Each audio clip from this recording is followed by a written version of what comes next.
মার্কিন অভিযানের পর ভেনেজুয়েলার প্রেসিডেন্ট নিকোলাস মাদুরো এখন নিউ ইয়র্কের আদালতে। যুক্তরাষ্ট্র বলছে এটি আইনি প্রক্রিয়া, কিন্তু সমালোচকদের চোখে এটি রাজনৈতিক পদক্ষেপ। তেল সমৃদ্ধ ভেনেজুয়েলাকে ঘিরে এই সংঘাত বিশ্ববাজারে কি প্রভাব ফেলতে পারে তা নিয়ে শুরু হয়েছে আলোচনা।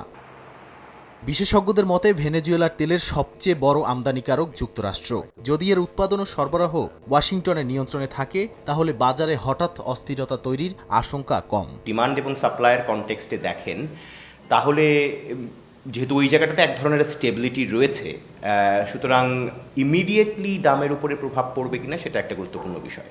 দ্বিতীয় হচ্ছে যে ভেনেজুয়েলার তেলের একটা গুরুত্বপূর্ণ কি বলা হয় যে ইম্পোর্টার কিন্তু ইউএসএ নিজেই, এবং এখন যেহেতু ভেনেজুয়েলার রাজনৈতিক অবস্থাটা আমেরিকা নিজেই মানে নিয়ন্ত্রণ করবে অ্যাটলিস্ট বেশ কিছুটা দিন, এবং আমেরিকার এবং মিডিয়াতে আসা বিভিন্ন ভাষ্য মতে যতক্ষণ না পর্যন্ত এক ধরনের ডেমোক্রেটিক ট্রানজিশন এবং স্টেবিলিটি বা স্থিতিশীলতা না আসছে, সুতরাং সেই জায়গাটাতে খুব বড় ধরনের মানে একটা ব্যত্যয় ঘটবে বলে আমার মনে হচ্ছে না। এই বাস্তবতায় বাংলাদেশ সহ আমদানি নির্ভর দেশগুলোর জন্য স্বস্তির জায়গা রয়েছে, কারণ স্বল্প মেয়াদে আন্তর্জাতিক তেলের দামে বড় ওঠানামার আশঙ্কা দেখছেন না অর্থনীতিবিদরা। ভেনেজুয়েলার যে ইনফ্রাস্ট্রাকচারাল কন্ডিশন, যে এই সেটার আগে উত্তরণ না ঘটিয়ে, অর্থাৎ ক্রুড অয়েল তারা তৈরি করছে, সেখান থেকে আবার মানে আমেরিকার মতো দেশে এসে বা অন্যান্য জায়গায় যে সেটা রিফাইন্ড অয়েল হচ্ছে, ওই টেকনোলজিটা ভেনেজুয়েলার নাই। তবে দীর্ঘমেয়াদে অনিশ্চয়তা থেকেই যাচ্ছে। মার্কিন তেল কোম্পানিগুলো ভেনেজুয়েলায় নতুন করে বিনিয়োগে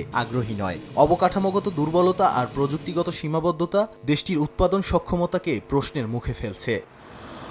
নাদিম মারজান, সময় সংবাদ।